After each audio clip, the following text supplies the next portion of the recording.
Welcome back, friends. In this episode, we travel to Big Bear Lake in the historic gold country of San Bernardino National Forest. We aren't here to look for gold. Instead, I'm finally having my Jeep re-geared. I don't know why I waited until 200,000 miles to have it done. It's long overdue. There have been many great adventures over all of those miles, but every great adventure begins with preparation. My Jeep has always been ready, but it needs an upgrade. New gears mean less struggle, more confidence, and a smooth ride to rugged places. There's your baby gears coming up. For a Jeep owner, gearing isn't just technical, it's personal. It's knowing your rig will take you anywhere, reliably. Today we make that happen. And your new 456 ring and pinion. If you look at the pattern that you have right here, it's nice and deep, it's right in the center, and it's got a nice pattern on it. If your pinion is too deep, you'll get a really sharp line over there. If it's not deep enough, it'll only catch the outside of the tooth. Okay. And so this has a really good forward drive pattern. And then when we go the other way, it has a really good reverse pattern. It's a nice full contact tooth and everything. So these are perfect. And then you're at 7,000 backlash. So that thing's gonna be great. Adventure isn't always about the trails. It's about enjoying the whole journey. During the wrenching on my Jeep, we're going to unwind. This cozy Airbnb offers the perfect balance between comfort and anticipation.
I'm freaking thirsty as hell. This is one of the hardest things that a person can do in their life. Oh my gosh.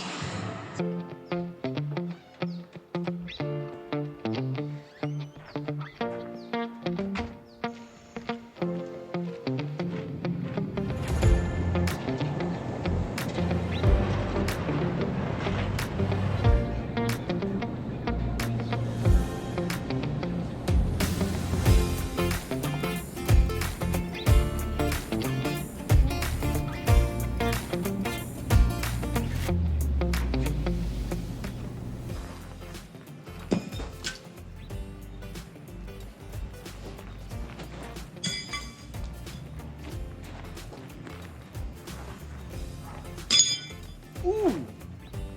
Yes. Good job.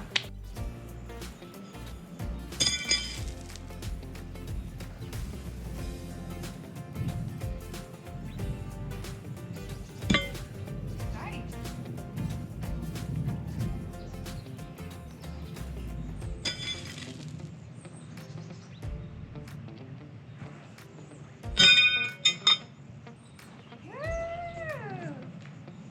I guess I remembered more than I thought.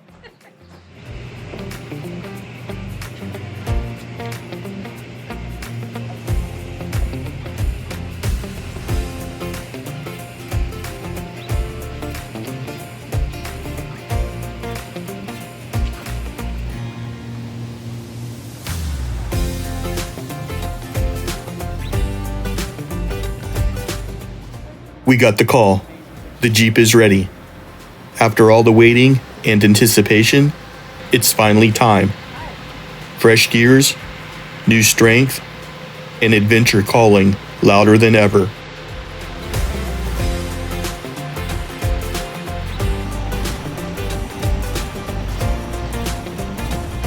You're now approaching Snow Summit Resort.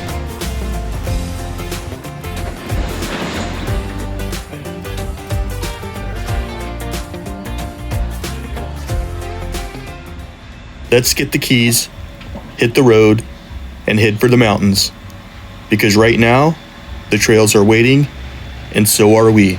All right, well, here we are, and we got the Jeep all done, and basically with 200,000 miles on it, it was probably good that we were, exploring all the bearings and everything. So basically front and rear, we got Yukon 456s. Basically, we do a ton of Yukon.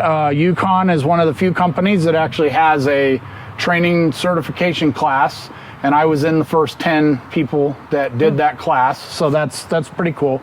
On your Jeep, you've got interaxle seals, pinion bearings, carrier bearings, everything in the front is fresh. The ring and pinion, the carrier, the spider gears, all that stuff is fresh in the front, ready to go. You do have the extra weight, so the 456s should improve fuel mileage. They should give you a little more pep. The Jeep should feel a little more peppy. The rear end, you got new axle bearings, new carrier bearings, new pinion bearings, all new axle seals, pinion seal, everything basically in the rear was new except for the axle shaft itself. Okay. So that's, good peace of mind. And then while your axle shafts were out, when we were changing the bearings and seals, because they have to be cut off and repressed on there, we inspected the axles, so there's no twisting of the splines. The seal surfaces are in good shape. So basically everything is good, and so you have a nice, good, solid platform for another 200,000 miles. For the maiden voyage, we are following a route that will take us through Holcomb Valley. It's tranquil now, but was once thriving with activity during the gold rush of the 1860s. We will stop at 12 selected markers along an 11-mile stretch of Holcomb Valley Road. Each stop played a significant role during the gold rush in this area. William Holcomb left Iowa in 1850 and went west to seek his fortune in the mining camps of Northern California. Discouraged by poor luck, he drifted southward, intrigued by rumors of a small gold discovery in the San Bernardino Mountains. Holcomb left Los Angeles in November of 1859, joining up with others, and camped near what is now known as Big Bear Lake. Bill, being a fine marksman, was hired by other prospectors to hunt bear for its meat. One hunting trip led him to a ridge line that showed a beautiful little valley 2 miles away. This later became known as Holcomb's Valley. The following day, Bill and his Cherokee companion wounded a monster grizzly. They followed the blood trail across a quartz ledge, which caught Bill's attention. 3 days later, they returned to take hunks of the quartz down to a nearby creek, where they intended to test the samples. While washing the rock in the creek, they were delighted to find the stream bed shimmering with gold washed down from the ridges above them. The news spread rapidly, and by July of 1860, the valley was swarming with prospectors. This is our first time out since having the Jeep re-geared. Unfortunately, there's a break-in period. For the first 100 miles, I can only drive for 10 minutes, and then I need to let the gears cool for another 10 minutes. Fortunately, I found a local trail called the Gold Fever Trail with frequent stops.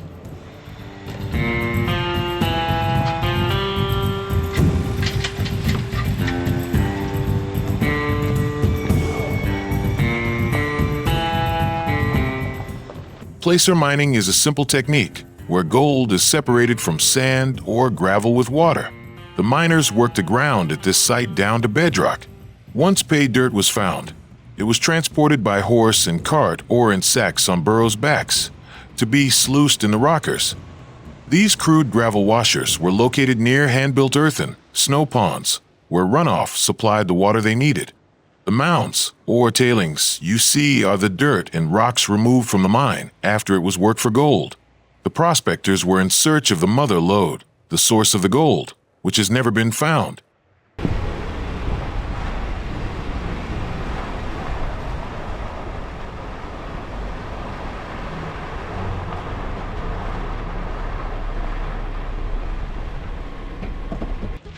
in the rugged hills around Big Bear Lake. One of the most persistent legends is that of Two-Gun Bill, a rough outlaw who roamed Holcomb Valley in the late 1800s. Bill earned his nickname from always carrying two pistols and being quick to use them after a series of holdups, targeting gold shipments traveling between Belleville and San Bernardino. Two-Gun Bill vanished without a trace, but not before boasting in the saloons that he had hidden a king's ransom in gold somewhere in the pine forests.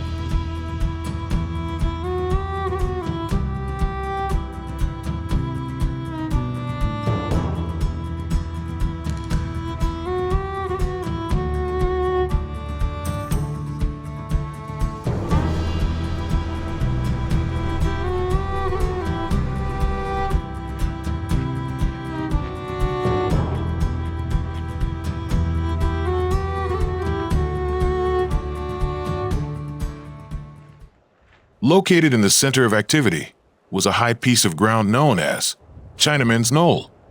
Here, Tibbetts operated a 5-stamp mill, powered by a Pico steam engine.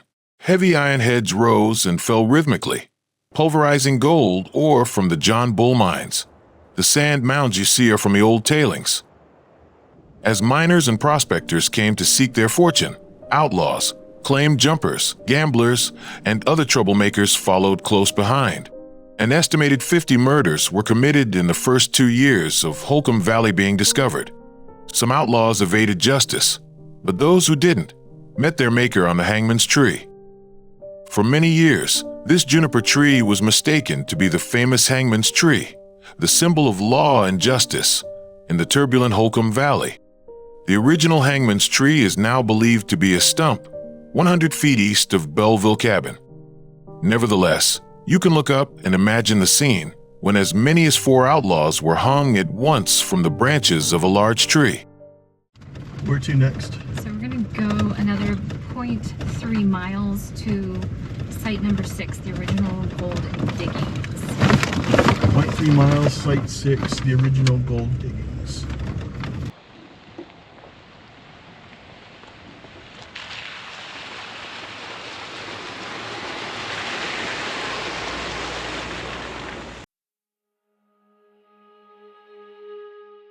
In this field, Bill Holcomb made his original discovery. Panning and digging along the intermittent seasonal stream yielded some of the purest gold ever recovered in California. In 1861 and 1862, thousands of claims were staked throughout the valley. Staking and recording a claim was easy.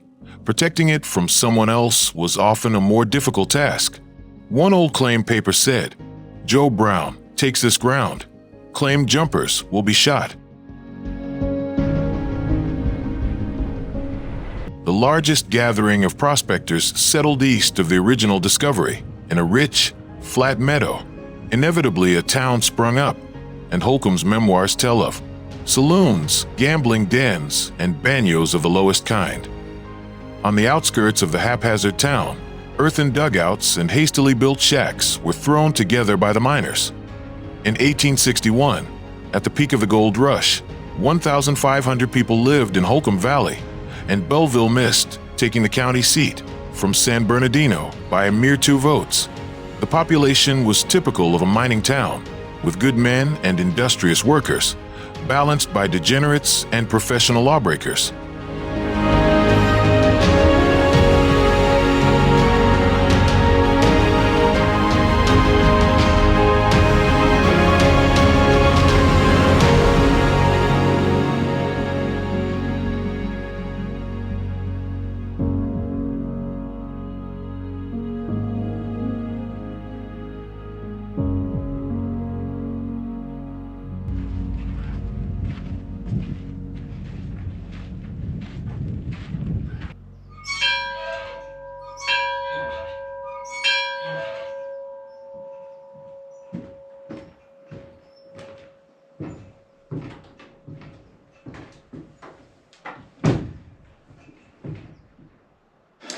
His spinning wheel was actually used to spin flax into linen.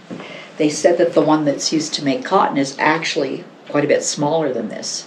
So the story is that they would bring in the flax fibers from the field and wrap them around this thing called the weasel. And they said when it got full, it would make a popping noise to indicate that it was full and ready to weave. And that's how they got the saying of "pop goes the weasel." The oldest tool for recovering gold from rock was the arasta, a wheel introduced by Mexican miners. The early arastas consisted of a low rock wall, banked around large, flat, and fairly level stones. A hole in the center held an upright post and a long horizontal beam. A donkey harnessed to the end of the beam provided power by walking in a circle outside the arasta's wall. A chain bolted midway on the beam pulled a heavy stone, which crushed the ore. We're almost done with the Gold Fever Trail. We're at stop number 9, Ross's grave, and we're going to share an apple fritter with Ross. Little is known of Ross except for his name, and that he was accidentally killed while cutting down a tree. Ross was buried on the spot. What made this gravesite unusual is that during those frantic days of gold fever, someone took the time to carve a picket fence to surround the grave. Unfortunately, in recent years, vandals and souvenir hunters destroyed almost everything. However, one corner post and a few pickets can still be seen at the Big Bear Museum.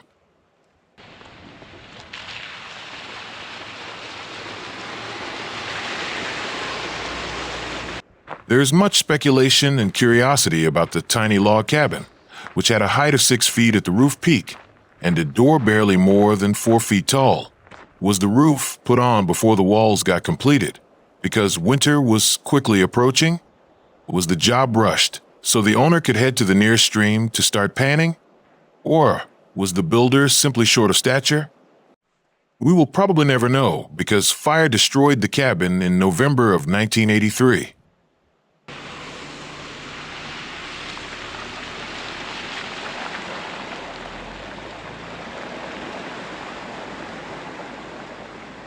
What's our next stop? Metzger Mine, and it's about 1.7 miles, and it should be on our left. Metzger Mine, 1.7 miles. Yes. After most of the placer sites were staked, gold-bearing quartz veins were discovered in the hills to the north and down through Jacoby Gulch to the east. The vein the miners followed when they dug this underground horizontal passage, or hard rock drift, is still visible above the mine entrance. Lode claims could not be worked without heavy machinery, so a wagon road became essential. The miners pledged $1,500, and a road was cut down through Lower Holcomb. Soon after, a wagon hauled in a 4-ton boiler to power the first quartz mill.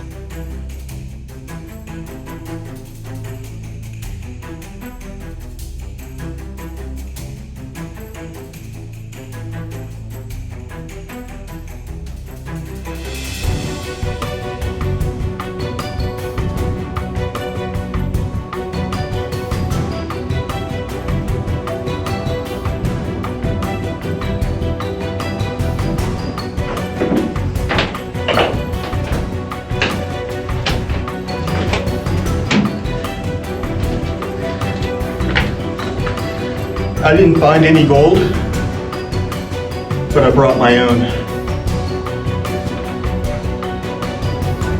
I'm gonna leave it right there.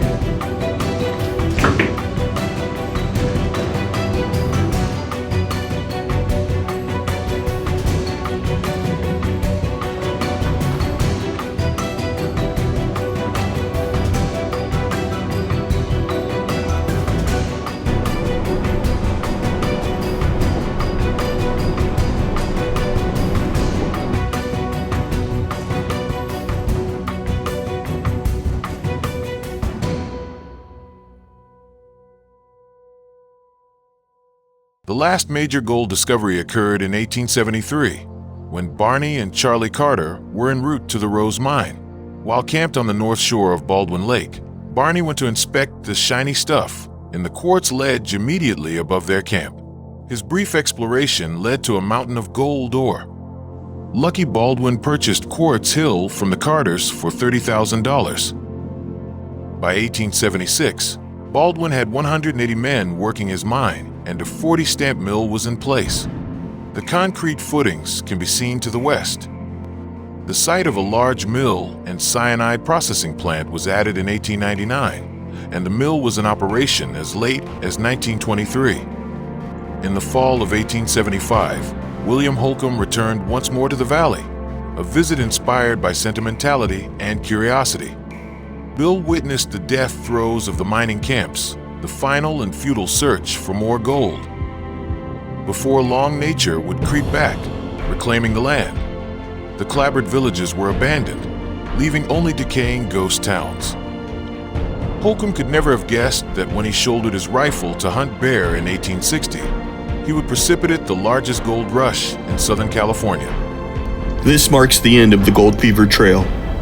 Now it's time for the 250-mile journey back home. The break-in period isn't over. Now we can only drive 400 miles for not more than 30 minutes, with a cool-down period of another 30 minutes. We'll see you on the next adventure.